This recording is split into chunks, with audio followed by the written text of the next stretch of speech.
کون ہے کس سے مانگے کہاں جائیں کس سے کہیں اور دنیا میں حاجت روا کون ہے کون مقبول ہے کون مردود ہے بے خبر کیا خبر تجھ کو کیا کون ہے کون مقبول ہے کون مردود ہے بے خبر کیا خبر تجھ کو کیا کون ہے جب تو لیں گے عمل سب کے میزان پر جب تو لیں گے عمل سب کے میزان پر تب کھلے گا کہ کھوٹا کرام کون ہے سب کا داتا ہے تو سب کو دیتا ہے تو تیرے بندوں کا تیرے سوا کون ہے اہل فکر و نظر جان دیں گے تجھے کچھ نہ ہونے پہ بھی مانتے ہیں تجھے اہل فکر و نظر جان دیں گے تجھے کچھ نہ ہونے پہ بھی مانتے ہیں تجھے اے نصیر اس کو تو فضل باری سمجھ اے نصیر اس کو تو فضل باری سمجھ ورنہ تیری طرف دیکھتا کون ہے کس سے مانگے کہاں جائیں کس سے کہیں اور دنیا میں حاجت روا کون ہے جزاک اللہ بہت شکریہ قاری انعام الحق صاحب.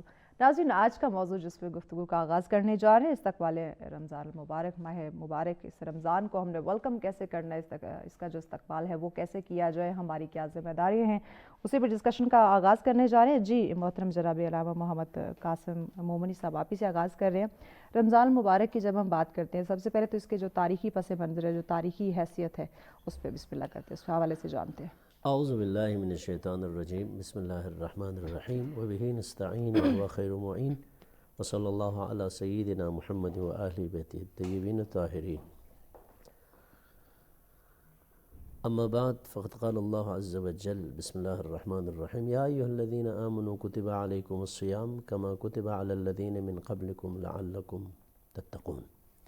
سب سے پہلے سچ سویرا اور اس میں استقبال ماہ مبارک رمضان کے اعتبار سے یہ پروگرام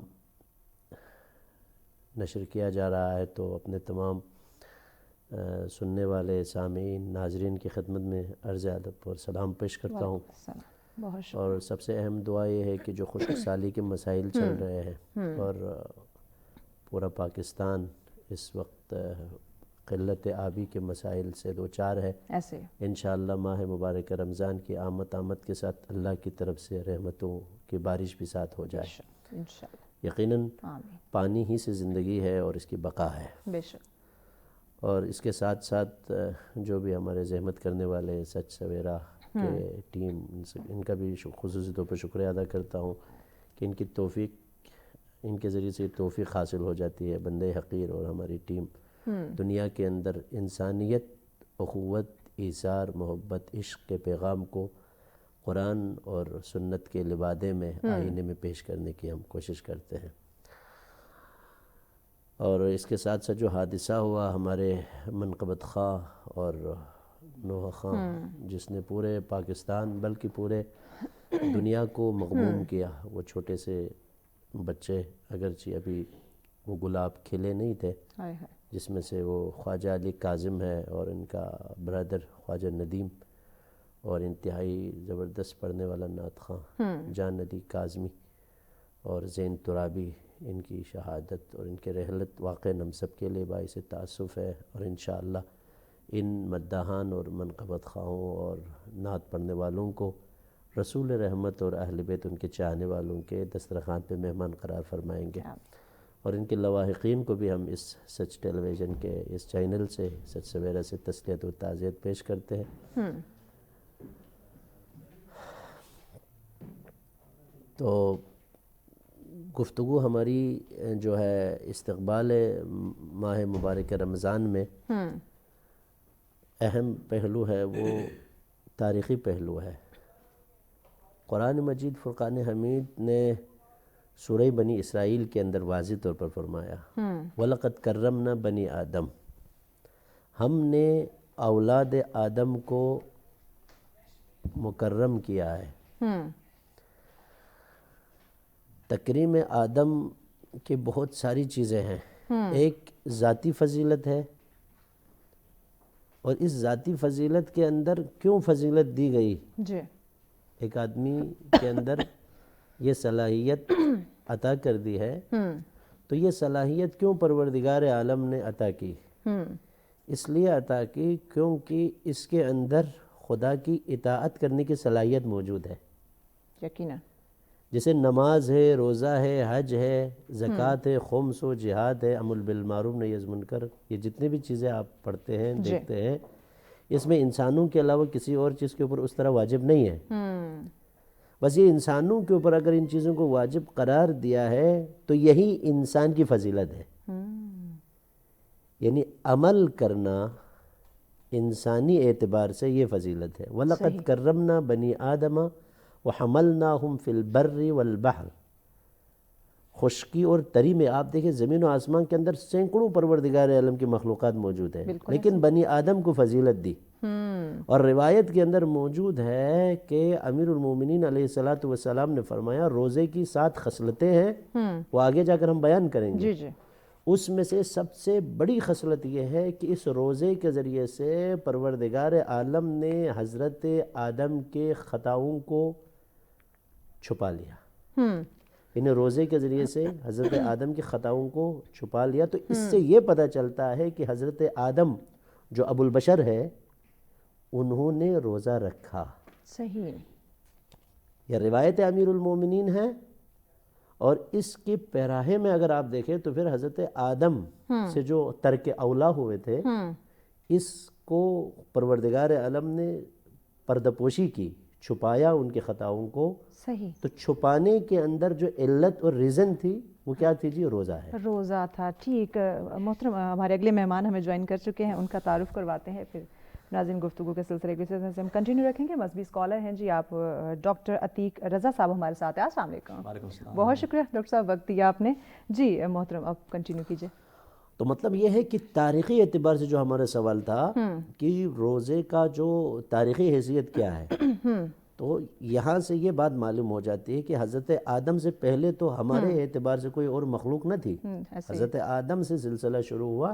اسی کو پروردگار عالم نے سورہ بقرہ کے اندر بھی ارشاد فرمایا، صحیح، یا ایھا الذین آمنوا، اے ایمان لانے والو، کتب علیکم الصیام، تم پر روزہ فرض کر دیا گیا ہے، صحیح، کما کتب علی الذین من قبلکم، یہ نہ سمجھنا کہ صرف تمہارے اوپر یہ روزے فرض کیے گئے ہیں، تم سے پہلے بھی لوگوں پہ روزہ فرض کیا گیا ہے۔ بس آدم سے لے کر خاتم تک جتنے بھی انبیاء ما سلف، رسل